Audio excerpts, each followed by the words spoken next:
The odds are you're overstimulated. And overstimulation is probably the worst effect of modern technology. Overstimulation will make you a drifter. And what a drifter is someone who has no life goals, someone who has no direction, no self-confidence. These people, they're indecisive, they're ill-tempered, they're exactly what you don't want to be. And if I was describing you, I'm not saying it to cuss you or anything. This is a video for you. This is the video where you can take back control of your life, because overstimulation is causing the majority of your problems right now. So in this video, I'm going to give you a long-term fix to overcoming overstimulation. It's not going to be easy, but I can assure you that it will work because it's the exact same framework that I used. What we need to establish is that the average man in this world is a drifter. And think about when you're walking down the street, think about the average man you see. And we don't want to be average, we want to be exceptional, we want to be in the top 10%, top 1%. Overstimulation is the worst effect of modern technology. You felt it. It's hindered your attention, your presence, your mental clarity. You felt the effects of overstimulation when you've been trying to do your assignment, the one that's due tomorrow, but you're just not being stimulated enough by it. So now you need to put on music, you need to play TikToks at the same time, you need to have the TV on at the same time. You felt it when you've been talking to your friends, and even though you want to pay attention to what they're saying, even though you want to immerse yourself in the conversation, you can't help but pick up your phone and check who's messaged you. You struggle to pick up the good habits that you know you should be doing. Things like meditation, journaling. All these things, they're not the most stimulating activities in the world, but they have great benefits. The ROI you have is insane. But you struggle to do them because since you're always constantly overstimulated, when you now pick up a journal and you start writing, the dopamine that you get from that isn't enough, and you can never carry on doing the activity. So you start doing the activity, you do it for 3 days, 4 days, and then you stop. You try again 3 days, 4 days, and then you stop. Overstimulation caused all of this. And in this video, I'm going to give you a step-by-step strategy to overcome your problem of overstimulation. The reason why I'm so confident that this will work is because I used it. For most of my life, for 17 years, I was overstimulated. I couldn't focus, I couldn't do anything. You know, I would try to read a book and I would just start daydreaming by the second paragraph. I did English literature for my A-levels, and English literature, you have to read a lot of books, you have to read a lot of literature. And I couldn't read those books. It's not that I didn't want to, I just couldn't read them.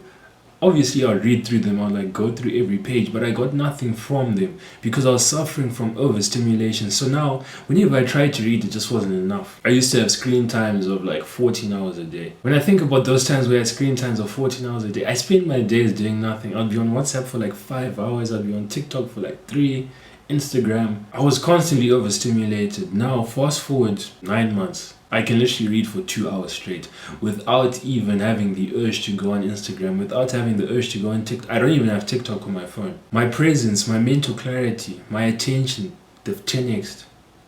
Simply because I took steps to reduce overstimulation. But anyways, that's enough about me.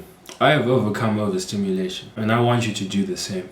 And I'll lead you to the same result. The very first thing you need to do to overcome overstimulation is delete TikTok. There is absolutely no case that could be made for having TikTok. If you're not making money directly from TikTok, there's no reason for you to have that app. So the people who are exceptions to this rule are people who have dropshipping stores and they use TikTok to generate organic traffic to their website. Those people who are directly making money from these platforms, they have an excuse. But if you aren't making money directly, if you're just using TikTok and you're like, I just want to educate myself, I follow trading stuff, I follow self-improvement, so my TikTok is good. No case can be made for that. If you want to overcome this problem of overstimulation, you have to delete TikTok. There's no two ways about it. I've never met someone who has TikTok on their phone and doesn't suffer from a problem of overstimulation, who can't just sit down. Some of my good friends have TikTok, and I always urge them, hey, delete TikTok, delete TikTok.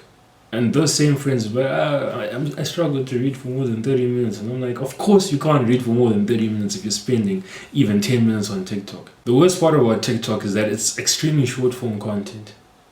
The average TikTok video is probably about 10 to 15 seconds. And if you've used TikTok for a long time, you'll know that you don't watch every video. You probably, on average, watch 30% of everything. So it means that you're actually only paying attention for 5 seconds. So you're training your brain to pay attention for 5 seconds, and now you wonder why the rest of your life is terrible. You wonder why you can't even pay attention when you're reading a book. Come on now, just be serious with your life. Delete TikTok. And if you decide, I'm going to keep TikTok. The politically correct thing would be to say, I respect your decision, but I don't. I do not respect your decision. If you want to overcome this problem and you're serious about it, you have to delete TikTok. There's no two ways about it. The next thing that you need to do is to set meaningful goals for yourself.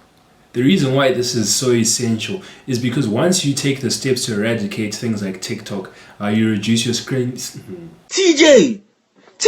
You reduce your screen time on Instagram, on all these social media apps. There's going to be a void in your timetable. There's going to be an area where it's like where you used to be using TikTok, but now you don't have TikTok anymore, so you don't know what to do. So you have to fill these voids with something productive, because if you don't fill these voids with an activity that you want to do, with some work that you have to do, you're just going to default to your factory settings. And at the moment, your factory settings are, whenever I'm bored, I'm going to search for the thing that will give me the most dopamine. So essentially, just set goals for yourself. You don't have to think about, how can I achieve these goals? In fact, set the biggest goals that you can think. If you want to be making $10,000 a month next year, set that goal. Whatever goal you can think about, just set that goal. Then the next step after you've set meaningful goals to yourself is to make a routine. You need to add structure to your day, because where there isn't structure, you will again default to your factory settings. You need to know that at 8 p.m. I'm going to be doing this, at 9 a.m. I'm going to be doing this. You need to set up an ideal day, a day where if you follow it step by step, at the end of the day you'll be sitting at your desk and you'll be so proud of yourself. You'll be so proud of all the work you've done, and you'll be like, yeah, I'm that guy. I'm disciplined.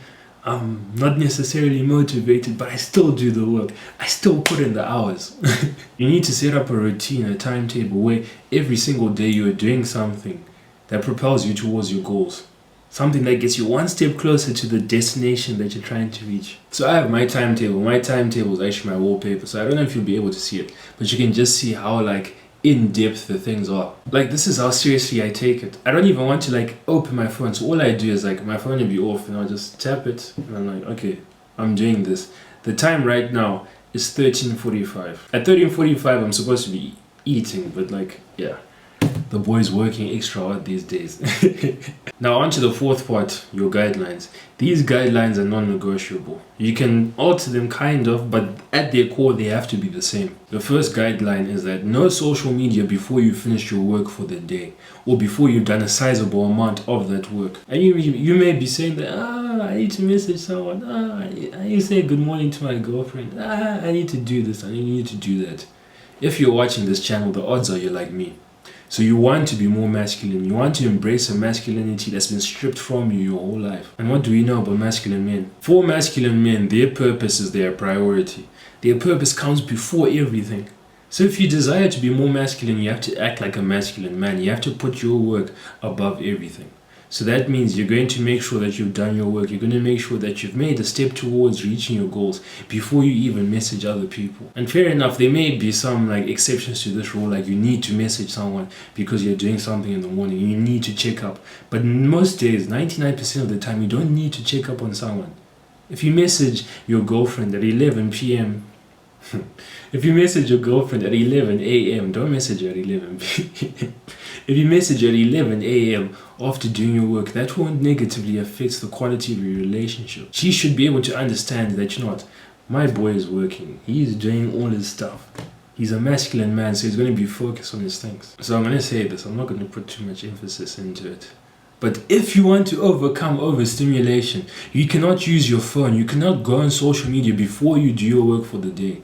And I'd be a hypocrite if I was giving you advice that I don't take. I take this advice every single day. You will not see me online. You will not see me on WhatsApp. You will not see me on Instagram unless I have done my first 2 deep work blocks. Every single day, without fail. On Saturday, on Sunday when I'm supposed to be resting. I don't rest on Sundays. I will not go online before I finish my work. That's because I don't want to start my day off being overstimulated by Instagram. And you shouldn't too. The next guideline that is absolutely essential is turn off all notifications. Put your phone on do not disturb. And as soon as I said all notifications and do not disturb, you got irrational fear saying, what if I'm doing my work and my phone's on do not disturb and someone gets in a car accident and then they're trying to call me and then they can't reach me.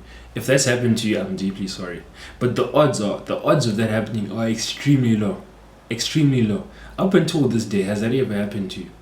Has it ever happened to you that your phone was on Do Not Disturb and you missed an important phone call where someone was in dire need of your help? If it has happened to you, then fair enough. But if it hasn't, for 99.999% of us, it hasn't happened. We haven't missed a major phone call in which we should have been there, or because our phone was on Do Not Disturb, we didn't get it. We need to think about this logically, because also we want to embrace stoicism, right? So you need to look at everything with logic. Logically, the odds of you missing something, they're extremely low.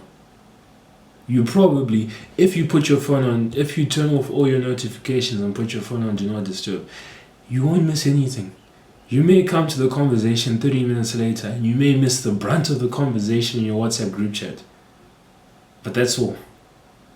And if you're scared to miss that and you'd rather sacrifice your productivity, you'd rather sacrifice not overcoming overstimulation in favor of being there when the group chat is like firing, then you're a drifter. Like, I have nothing else to say. You're a drifter.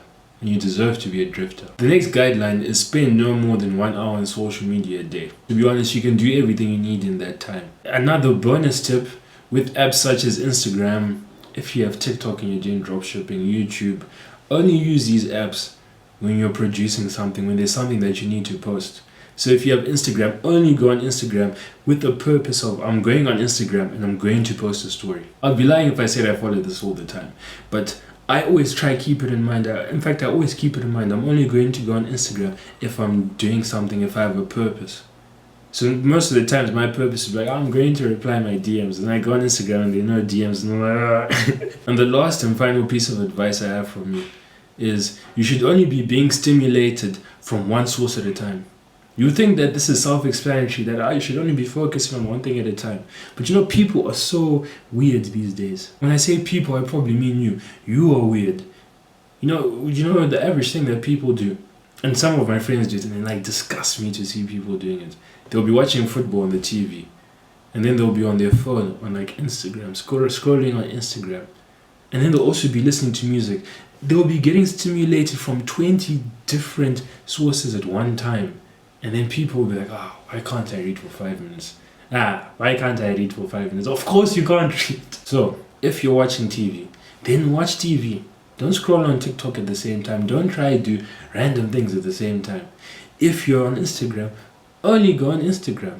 If you want to watch Netflix, only watch Netflix. If you're doing work, only do your work. Don't start listening to music and it boosts my creativity. No, I need it. I need the weed for this and this. Shut up.